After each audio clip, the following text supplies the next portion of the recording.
We're in Springfield, Massachusetts.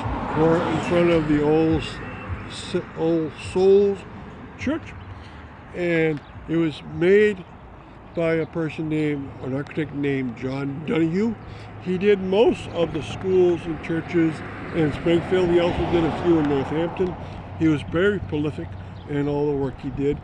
He grew up in Springfield, and then his business was moved to Boston, but he kept an office here.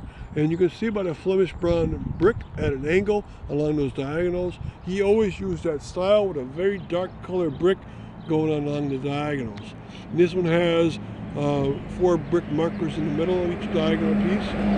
So he made a very unique style again, and he was good at that. Now the church is a neo-Romanesque style church. You can tell by the very rounded windows, and the above portion is with heavy brackets and dentils, and especially when it goes into the chapel, the steeple part, very heavy. It's probably a working bell in there, I'm guessing by the look of that. And it's still an active Catholic church. It was built in 1912. In 1909, when the parish was made, the Old Souls Parish, they had a chapel here made out of wood, and it's tore it down after 3 years, and they built this beautiful church. Now, near this church are a couple of statues of Jesus, and I believe the one towards its right that you see here is of St. Anthony. And we're going towards the rectory. So Old Souls Rectory was made in 1929 in a neo-colonial style.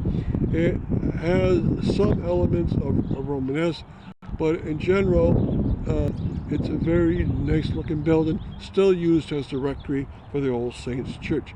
Now this neighborhood, there's many neighborhoods in Springfield, like 19 neighborhoods. This neighborhood happens to be called the Brightwood neighborhood.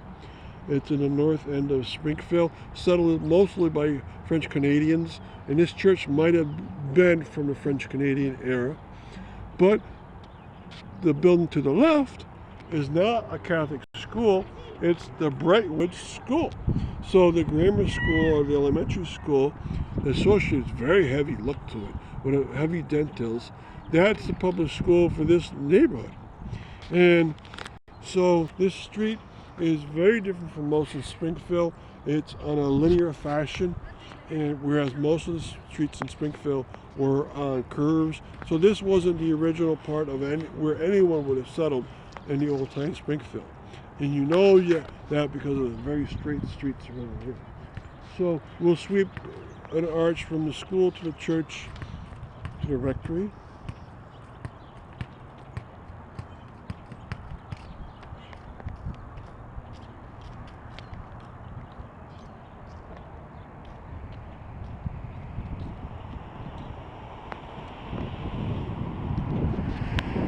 Thank you.